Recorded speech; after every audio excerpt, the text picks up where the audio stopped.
How to remove watermark from TikTok video in Capcut.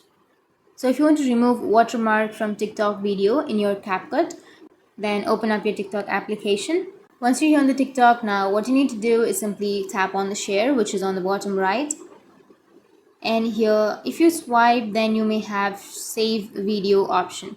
So if you have the save video option, simply go and save the video and wait for the video to be saved. So there are two ways. The one I'm showing you is the first way. So save your video. Once you've saved your video, now go back and open up your CapCut. Once you open your CapCut, now tap on new project and choose the video that you have just saved. Tap on add, which is on the bottom, and here you will have the video, right?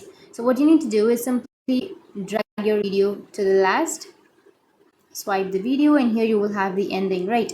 So under the ending you will have the TikTok ending. So what you need to do to remove this ending is you just need to tap on the ending and tap on delete, and under this video you have this TikTok watermark, right?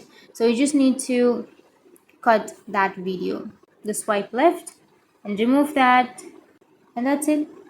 Now you can see that you don't have the watermark. So that's it. So that's how you can remove the watermark from your TikTok videos. And if you have any questions, feel free to comment below. Thanks for watching.